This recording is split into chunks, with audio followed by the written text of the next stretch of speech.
towards our next test next Thursday. All right, so we're about 6 days out from it. We'll finish the chapters on aldehydes and ketones by then. All right, so the test will cover basically everything from August until now. All right. With our discussion of aldehydes and ketones, we've been talking about their physical properties, the fact that they are based off the carbonyl. The carbon's got the partial positive charge, the oxygen, the partial negative charge, which is going to dictate its chemical reactivity. We said that they are polar compounds, and as such, they're going to form these dipole attractions. And their boiling points are going to kind of end up being halfway in between the boiling points of alkanes and ethers and carboxylic acids and alcohols. All right, kind of right there in the center.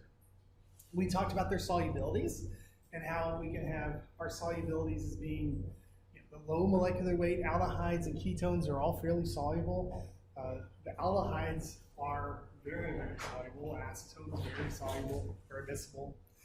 And that ketones are all liquids or solids, and aldehydes, formaldehyde is a gas, but then all the rest of them are liquids or solids.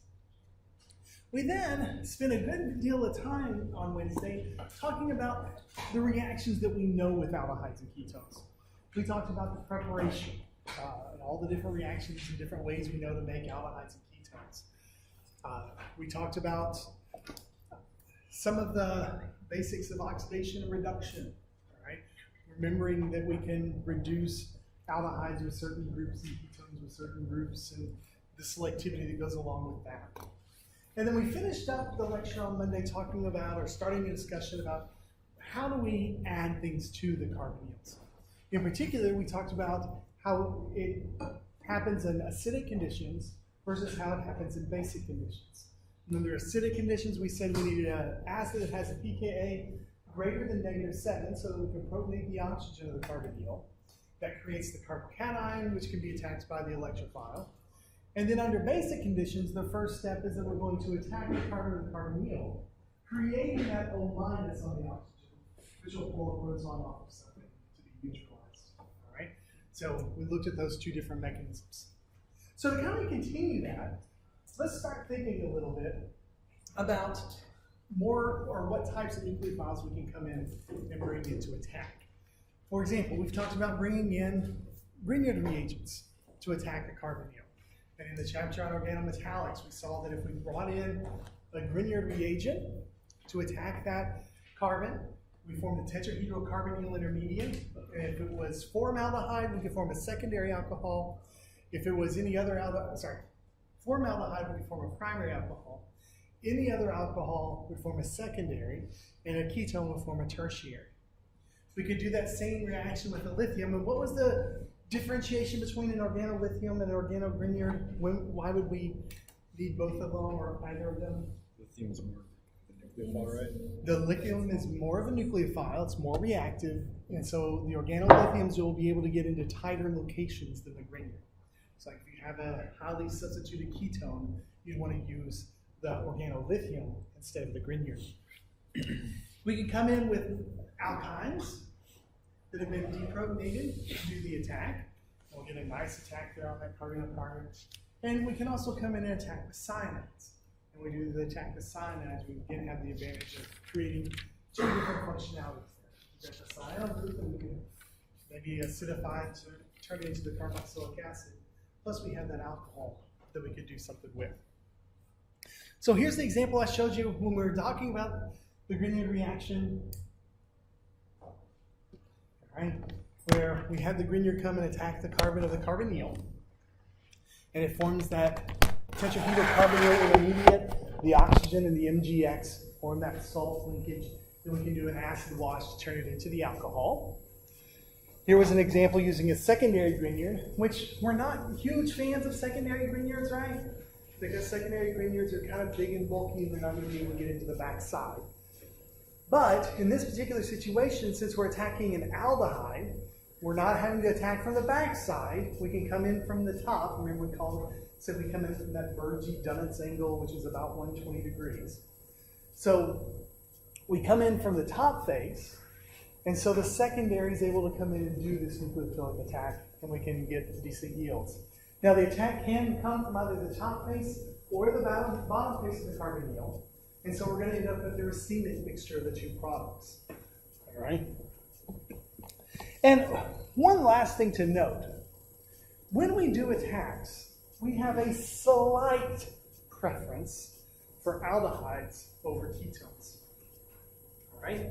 There is a slight preference for aldehydes over ketones. Now that comes because of two different reasons. First, there is an electronic reason. Now, the reason we talk about aldehydes and ketones at the same time is there's really not that much of a difference between an aldehyde and a ketone electronically, right? Carbons and hydrogens have almost the exact same electronegativity, all right? So those bonds are very similar, but they're not exact. Remember that a carbon group can donate electron density via hyperconjugation, whereas a hydrogen cannot participate in that kind of a relationship. So a methyl group can donate electron density in from both sides of a ketone, but it can only do it from one side of an aldehyde.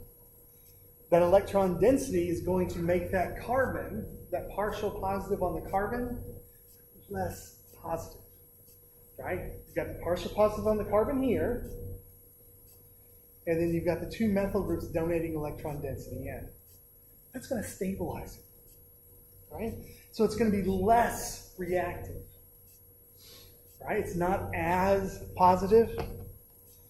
And so aldehydes are a little more reactive than ketones because the aldehydes only have that hyperconjugation stability coming from one direction instead of two, like the ketones. The second reason that aldehydes are more reactive than ketones is a pure steric reason. While we are coming in at the Burge-Dunitz angle and coming in at 120 degrees, the more alkyl groups we have attached to that carbon of the carbonyl, it is going to lock it somewhat. And so if we have groups on both sides, especially if those have beta branches, then we're going to really start to block up the carbon. Right? So we're going to want to use an organolithium to come in because it's less reactive. So in general, aldehydes are more reactive than ketones for an electronic reason and for a steric reason. Here's the example I used when we were talking about the organolithiums coming in to attack a carbonyl. And here you've got phenolithium coming in. This is just one of those situations where we wouldn't want to use a group, right? It's a ketone, plus the ketone has extensive beta branching. And so those are just going to act like fan blades, kind of blocking the nucleophile from coming in to do the attack. So we're going to need to use an organolithium here instead of a Grignard, so that when it comes in and does the attack, we've got something a little stronger to get in that backside. Yes? That's the system, just use organolithium to reverse. It would depend on the situation, because there's sometimes when you need to use a Grignard over a lithium. All right? Here is the example I showed you way back last semester of the acetylides going in to do a nucleophilic attack to form the alkynyl alcohol, which is great because now we form both an alcohol and an alkyne. So we can react the alcohol to do lots of different things, right? We've learned lots of different reactions for alcohols. Plus, we can use the alkyne to do a lot of different things. We've learned a lot of reactions that we can do with alkynes. Here you can see just two examples. One where we use the oxymercuration to form the alpha hydroxy ketone. The second where we used the non-Markovnikov reaction using the hydroboration oxidation to form the beta hydroxy aldehyde. All right? So we can form, by choosing our reagents, we can form lots of different things. Both of these ketones now, if we protected the alcohols, both of those ketones could be attacked by Grignard reagents or organolithium reagents to form new molecules, right? So there's lots of different things that we can do that. But why do we have to protect the alcohols first?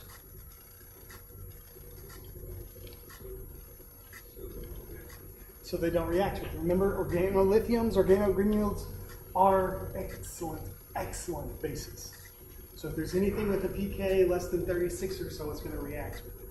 So if we try to just take this guy here and react it with a Grignard, or sorry, one of these guys, and react it with a Grignard, it's just going to do the acid-base reaction with the alcohol and not do the nucleophilic attack. All right, so we need to protect it. What could you protect it with? TBD-MSCl. All right, so just added some TBD-MSCl and pyridine, and we've got our protecting grip on it. It doesn't. All right, you can protect it here. In fact, I would, you know, again, that comes to me, as soon as I form this alcohol, I would protect it. In fact, in this particular case, if I was doing this, instead of reacting this with HCl and H2O, at this point, someday I'm going to learn to turn on my thing first. I would just react it with the TBD MSCl along with some pyridine to make this my OS TBDM. All right. So as soon as it's formed, I wouldn't even make it the alcohol. I would just protect it. Okay. Because it's once you get it protected, it's going to be there till the end until you throw in the tea bath. All right. So you can do anything else you want with the rest of it, and then just throw the tea bath in at the end, and you got your product. Okay. You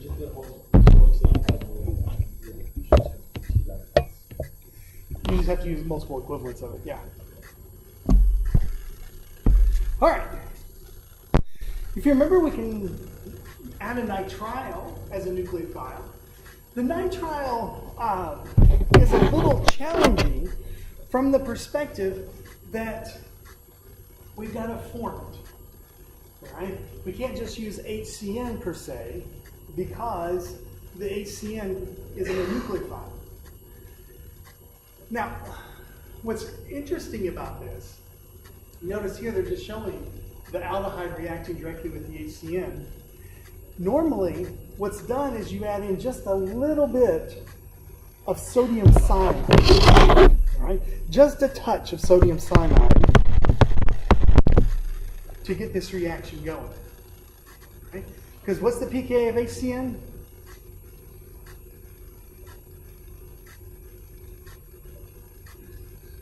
No.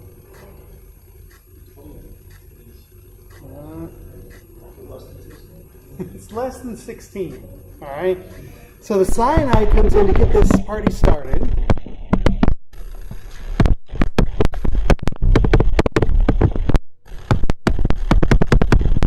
Like that. And then we get our acid-base reaction where the oxygen comes and grabs the proton off of the HCN to form our product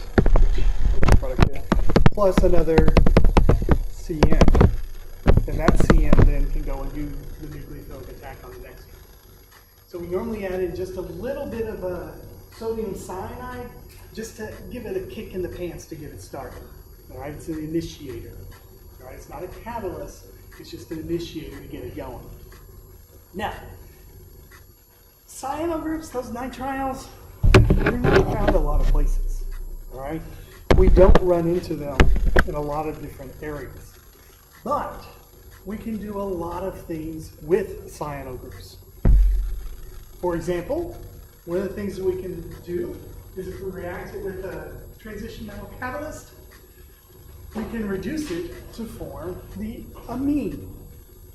And this is a great way to form a primary amine. Now, mechanistically, if you're thinking about using this reaction, doing your retrosynthesis, you need to remember that you're going to be adding a CH2 NH2. All right, so this is limited to primary amines. But if you are trying to make something like that, you could easily form it from something like that, along with the HCN, or the CN minus. Okay? So we do the SN2 reaction and then reduce it to form the amine. In this case, they've shown it where it's attached the benzaldehyde initially. So the net result is that we form a beta-hydroxyamine. Okay? It turns out beta-hydroxyamines are fairly common in biological systems. And so you run into that moiety quite often. Now,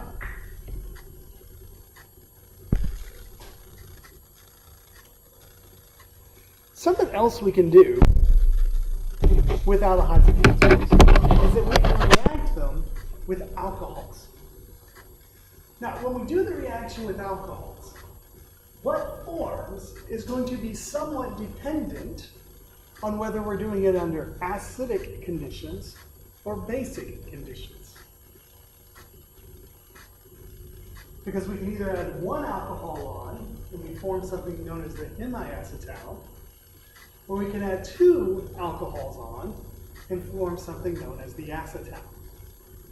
Here you see just acetone reacting with ethanol, and it's just reacting it with one equivalent, and it forms the hemiacetal. Notice that this reaction can be done in acidic conditions, or it can be done in basic conditions. Now, a hemiacetal, by definition, is a carbon that has both an OH on it and an OR on it. So the OH to the OR is what makes that a hemiacetal. An organic chemist would often say that a hemiacetal has both an ether linkage and it has an alcohol. A hemiacetal has both an ether and an alcohol on the same carbon.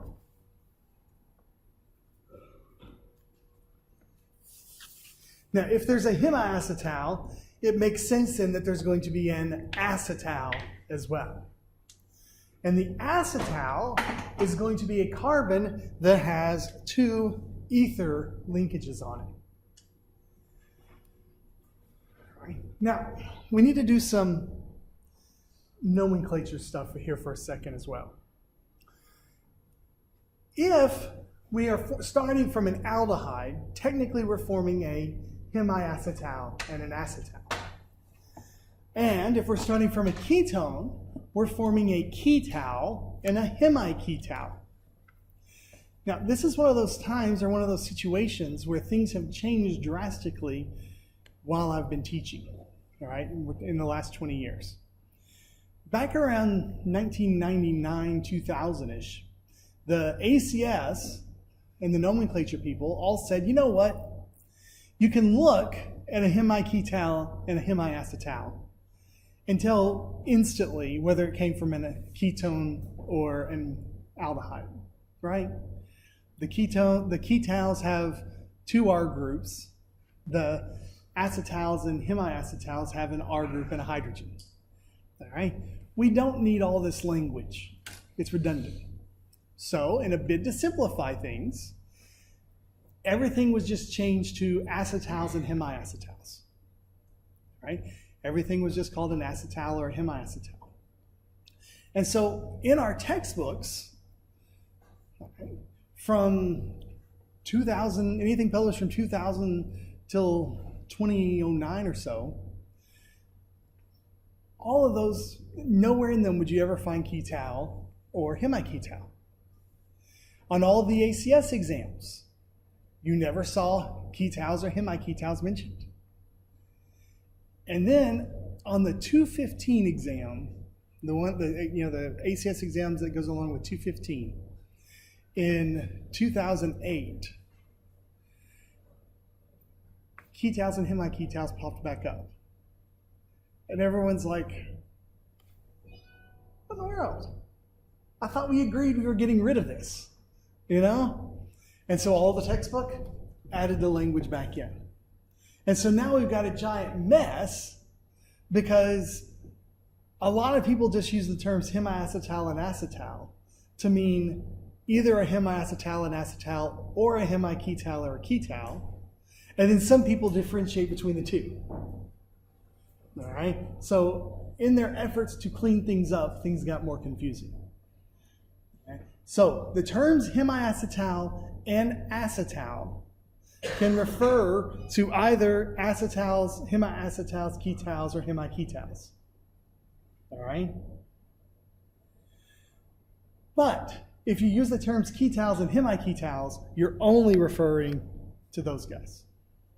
Okay? It is what it is.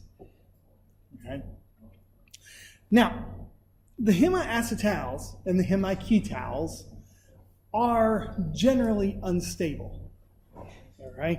There are only a few of them that are stable, and they're called cyclic ones, and so we'll talk about those in just a minute.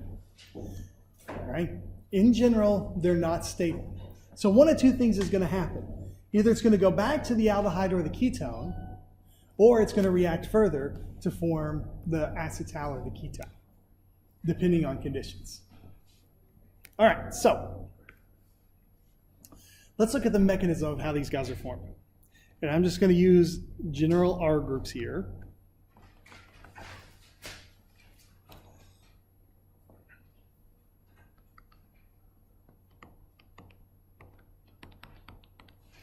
And I'm initially going to show it under acidic conditions.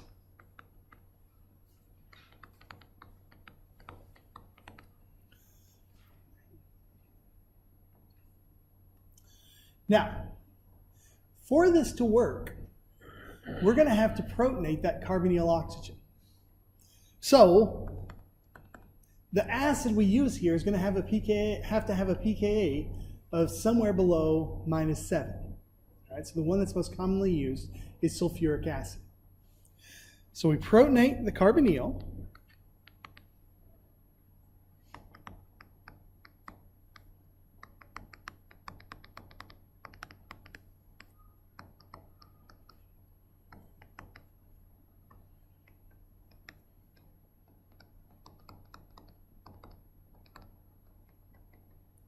And of these two resonance structures, which one's the most stable?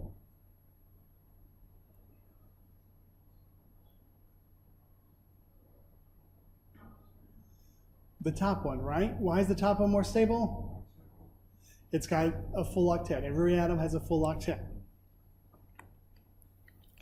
Then we can bring in our alcohol. It'll do its attack.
And we form our hemi. In this case, it would be a hemiketal or hemiacetal.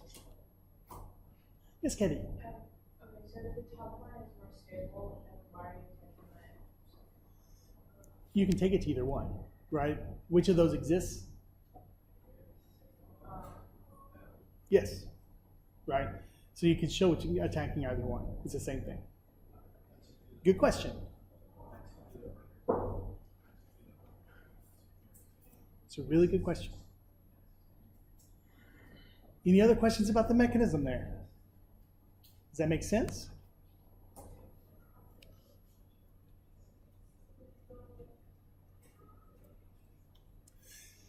All right, then let's do it under basic conditions.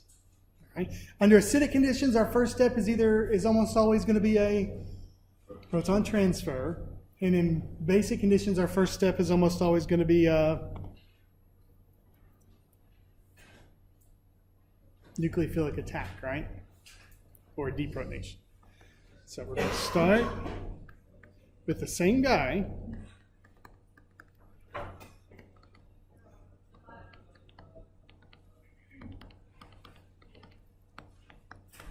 We're going to bring in our alkoxide.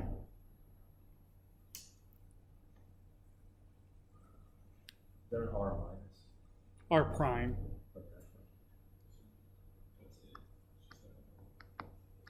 Oops.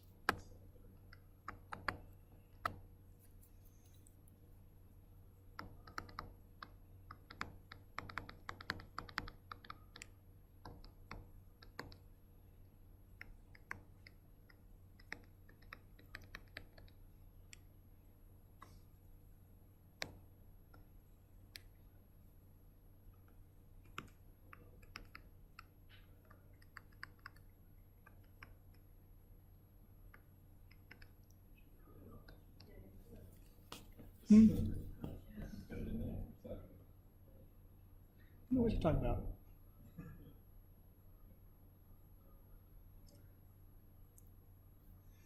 Right? So that's how it happens under basic conditions.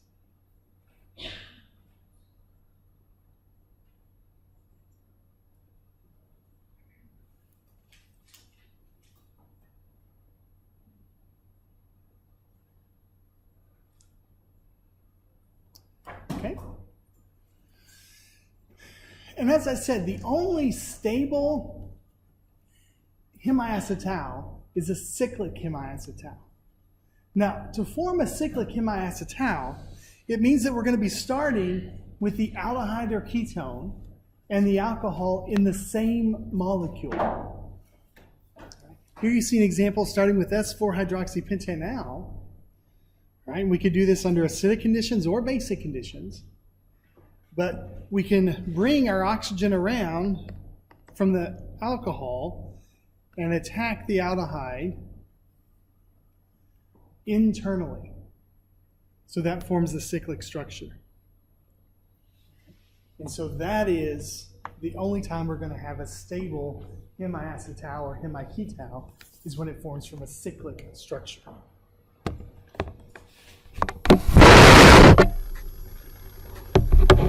Many of you who've already had 215 or who had maybe even at this point had biochemistry, you run into these hemiacetals and acetals a lot.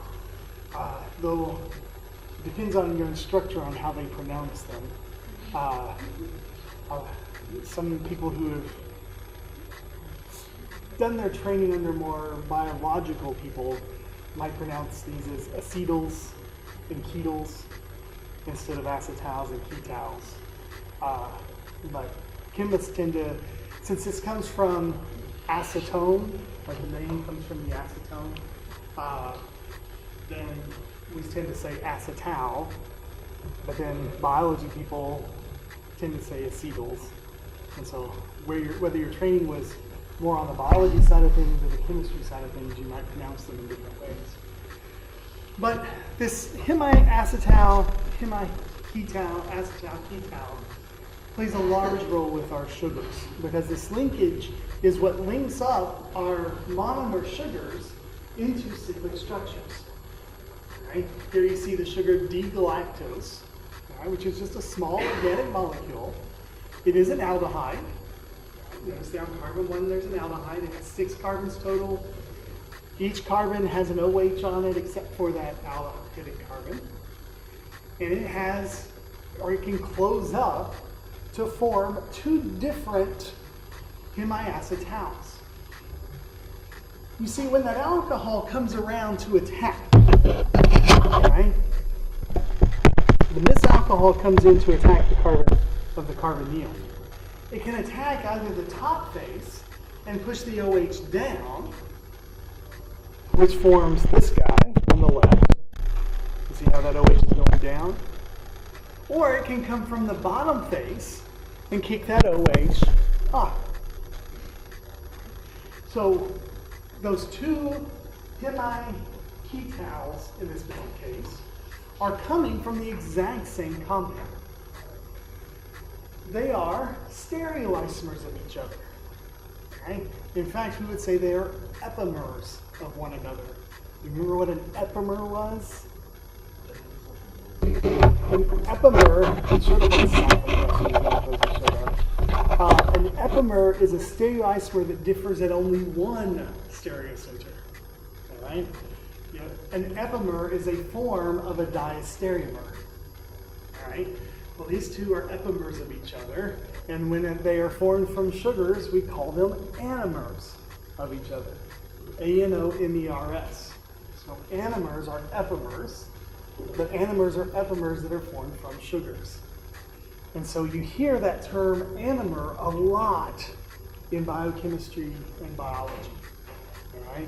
But from a chemistry perspective, anomers are just epimers, meaning they're diastereomers that only differ at one chiral center. Now, when this D-galactose closes up, it can form either the alpha or the beta. The alpha is when the OH is going down. The beta is when the OH is going up.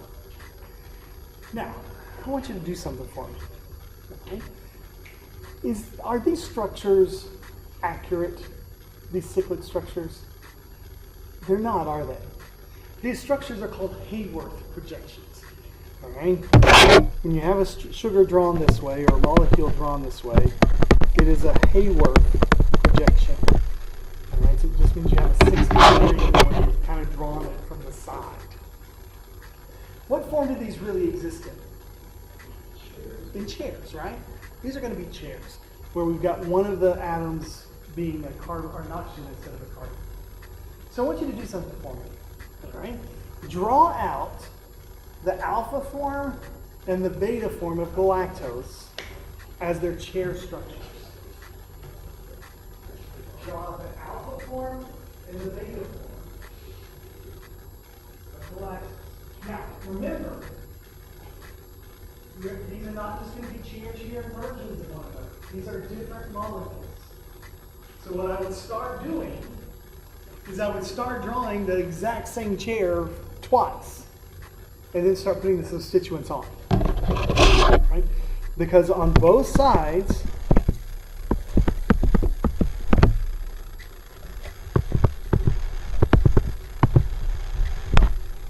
the chair is going to look the same. No. They're both, the oxygen's sp3 hybridized. The beta has very little of any of that.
missing a lot of good things here. Because the two structures are going to look almost identical, right?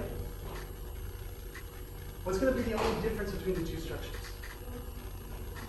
We're going to have one center that's different, right? So we're going to have a CH2OH going equatorial there. We're going to have an OH going axial there. We've got an OH coming equatorial there. We've got an OH going 1, 2. So this is this one here, right? So it's going equatorial there. So all of those are going to be the exact same on both of them.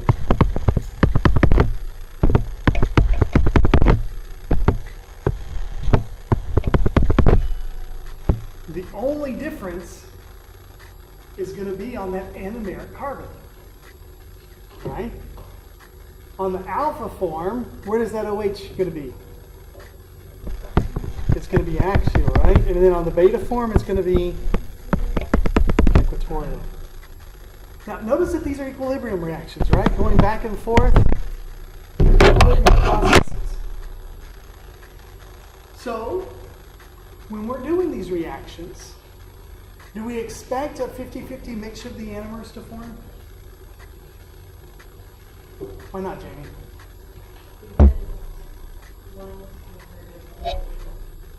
Exactly. We've got one that's more stable than the other, right? Where does the OH prefer to be, axial or equatorial? Equatorial, right? So, the beta position here, that's going to be our dominant structure. We're going to have more beta than we have alpha, because beta is more stable than alpha. Does that make sense?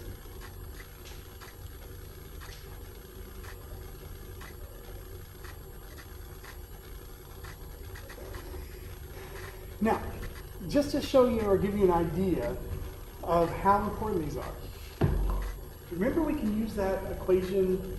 Whose equation is it that we can use to figure out the relative population?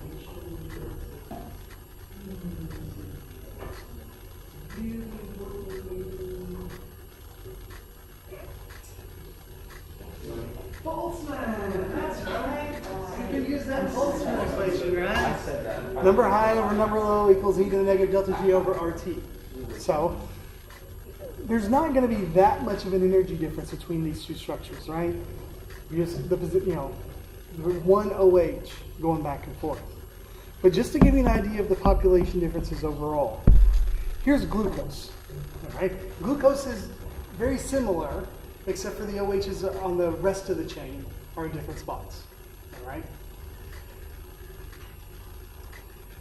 If you just take glucose and throw it into water, 0.02% of it, once it hits equilibrium, is going to be the straight chain form. 0.02%. 36% is going to be the alpha form, and 64% is going to be the beta form. All right? So, the only stable hemiacetals are which ones? Cyclic hemiacetals. And how stable are cyclic hemiacetals? 99.98 times more stable. All right? So, very, very stable. Here you can see what we just drew with the glucose and showing it, the difference between the two that we just did. Now, one last term to make sure you're familiar with is if you're going back and forth between the two forms, here they're showing you it's fructose. Fructose, or fruit sugar, is a ketone. It's a ketose sugar. When it closes up, it forms a 5-membered ring. It turns out you can form 5-membered rings or 6-membered rings, depending on the sugar. If you have a choice between forming a 5-membered ring or a 6-membered ring, which do you think you're going to form? The 6, all right? But if you don't have a choice, like in this case, you're going to form the 5. And the process of going back and forth between the anomers is called mutarotation. Mutarotation is a term for going back and forth between the anomers. All right, so we've dealt with hemiacetals, hemiketals, the conversion, the mechanism. So let's think about taking it one step further. All right, let's think about taking it all the way to the acetals. Now, with acetal formation, we have to do it under acidic conditions. If you're using bases, you can only form the hemiacetal and hemiketal. And that's an interesting question as to why, but if you start looking at the mechanism of it, you'll see that going from a hemiacetal to an acetal under basic conditions means that OH minus is going to have to leave as a leaving group on its own.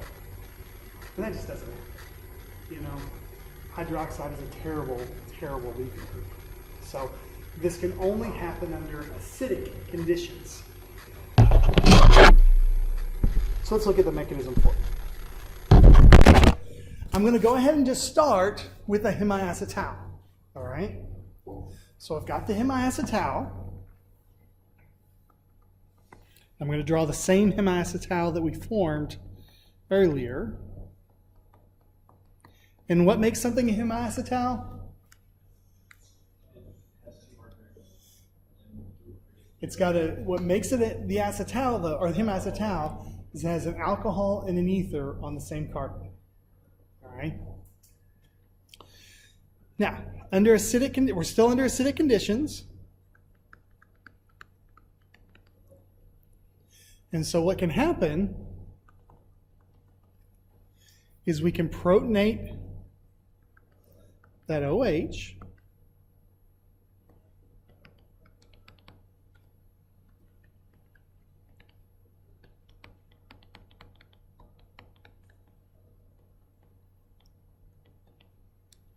Like that.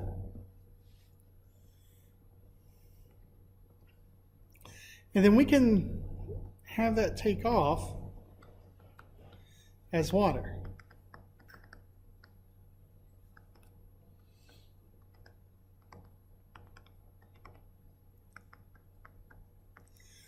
Now, our intermediate here is resonance stabilized.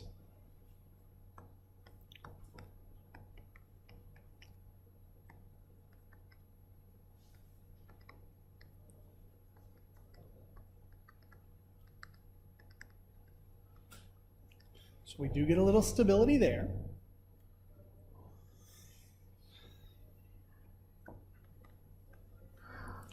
But now,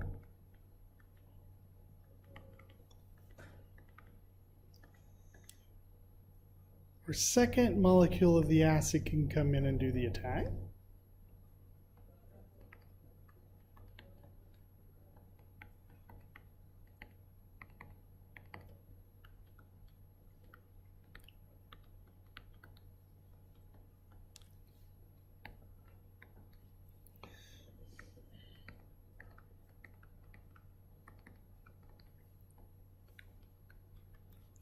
And we can form our acetal or ketal.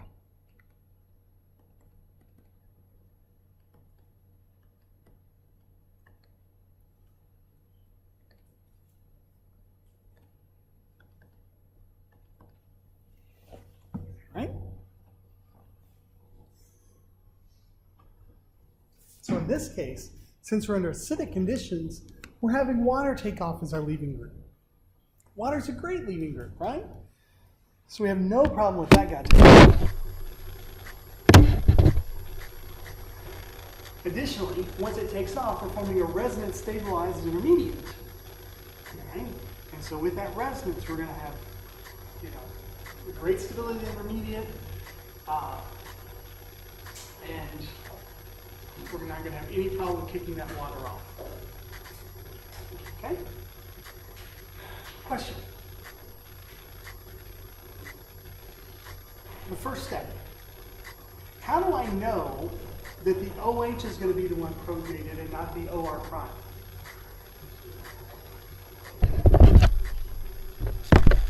How do I know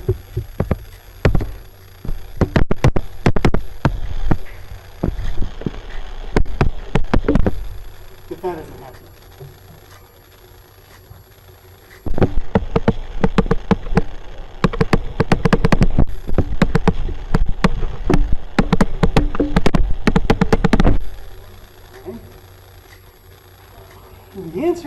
happening. But do we care? Yeah. No, because it doesn't lead to product formation. Right? It's just, it could be protonated, and it could even take off. But when we come back in to fill it, another alcohol. All right? So we don't draw that one, because yes, we understand that that could happen, and since the pKa of a protonated alcohol and the pKa of a protonated water are about the same, then it's going to be happening. But that's what we do. That's what we do.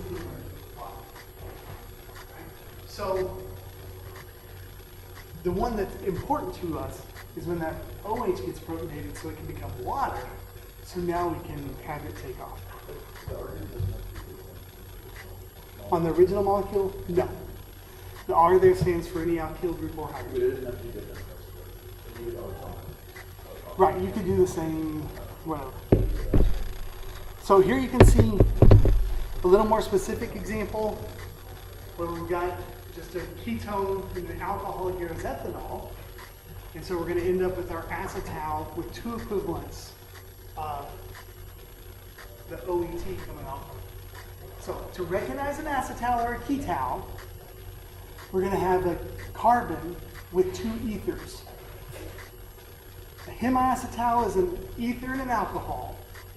An acetal is two ethers, or a ketal is two ethers. So if you're doing acid, you don't even know when to stop. Right. If you're doing it under acidic condition, it's going to go all the way. Now, I promised that I would talk to you a little bit more about protecting groups, right? And as we got to different groups, we'll talk about protecting. We could actually use acetals as a way to protect an aldehyde or a ketone. Right? You see, when you form that acetal, it turns out it's stable to strong nucleophiles and bases. Since we can't form the acetal from basic conditions, it makes sense that it's stable in basic conditions, because there's no way to break it apart. It also reduces the nucleophilicity on that carbon enough that it won't be susceptible to nucleophilic attack. So here, we've got an aldehyde and a bromine. We're protecting the carbonyl as an acetal. We can do a nucleophilic attack on that bromide, do anything we need to, and then when we're ready to go back to our aldehyde, we just wash it with a dilute acid. And literally you just put it in a set funnel with some dilute HCl, shake it, and you've got your aldehyde back. All right? So, one of the ways that we can protect an aldehyde or a ketone is as an acetal. Now, again though, it's only stable for aldehydes, or it's only stable for acidic conditions and for nucleophiles. Only acidic for basic conditions. It's not acidic. Strong bases and nucleophiles.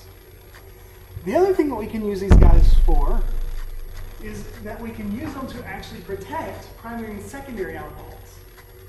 Now, this is a little bit of a trick. To protect them, we actually use dihydropyran. Okay? The dihydropyran is commercially available. It's an alkene that's got an oxygen directly attached to it. And when you react that with a primary secondary alcohol, you end up forming an acetal. You see the acetal there? Now, unlike the previous slide, where the acetal carbon was part of our main chain, it was that carbonyl carbon. Here we're forming the acetal carbon out in the protecting group. All right? Again, it's stable to basic conditions, in this case, oxidizing and reducing conditions, and it's stable to strong nucleophiles. But it allows us to protect that primary secondary alcohol. Now, which would you choose? This versus the TBDMSCl? In most cases, we're going to choose the TBDMSCl. right? That's just gonna be a lot more stable. But this one is a lot easier to work with in a lab situation, okay? Because you're just rinsing with acids essentially. So you put that off. Just dilute it, rinse with dilute acid. All right, we'll see you guys on Monday.